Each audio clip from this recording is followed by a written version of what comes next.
Thanks for watching. Don't forget to like, comment, share, and subscribe to Mufti Fazl Ghaffar, famous scholar. اگر میں آپ کو ایک ایسا عمل بتاؤں جو چند سیکنڈ کا ہو، نہ اس میں پیسے خرچ ہوتے ہیں، نہ اس میں مال لگتا ہے، نہ اس کے لیے کوئی بڑی مشقت ہے، نہ اس کے لیے زیادہ پریشانی ہے، نہ اس کے لیے زیادہ محنت ہے، نہ اس کے لیے آپ کو کوئی مجمع جمع کرنا ہے، نہ کسی کے پاس جانا ہے، چند سیکنڈ کا عمل ہے۔ اگر آپ ایسے چند سیکنڈ کے عمل سے بہت بڑا اجر کمانا چاہتے ہیں تو آئیے، رسول اللہ صلی اللہ علیہ وسلم نے فرمایا کہ جب آدمی اچھی طرح سے وضو کرتا ہے اور اس کے بعد یہ دعا پڑھتا ہے، اشہد ان لا الہ الا اللہ وحدہ لا شریک لہ واشہد ان محمدا عبدہ ورسولہ، آپ یہ دیکھیے جنت کے 8 دروازے ہیں، نمازی روزے دار، نمازی کے لیے الگ اور روزے دار کے لیے الگ، صائم کے لیے الگ ایک دروازہ ہے، نمازی کے لیے الگ دروازہ ہے، 8 دروازے ہیں، ایک کا نام ریان ہے، وہ صائمین کے لیے۔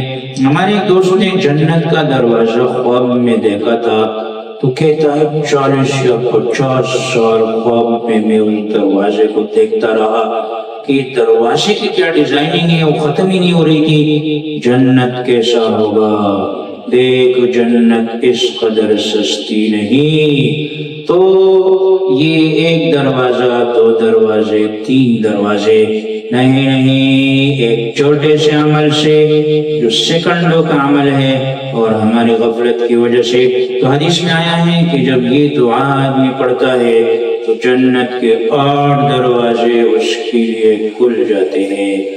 اے میرے دوست، آپ دیکھیے تو صحیح، آپ کتنا ٹائم وضو بناتے ہیں؟ فجر، ظہر، عصر، مغرب، عشاء اور اشراق، چاشت، اوابین، 10، 12، 14، 15 مرتبہ آپ جنت کے 8 دروازوں کو کھلوا سکتے ہیں۔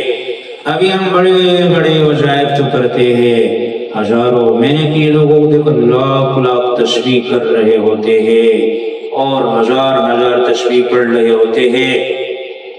تو یہ چھوٹا سا عمل ہے، آج سے آپ نیت کریں، اپنے گھر والے، اپنے بچوں، دوستوں کو بھی یہ سکھائے کہ ہم اگر یہ دعا پڑھیں گے تو ہمارے لیے جنت کے 8 دروازے کھل جائیں گے۔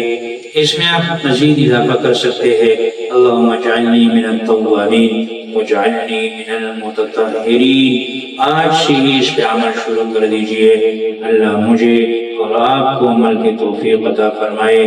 آخر دعوانا الحمدللہ رب العالمین۔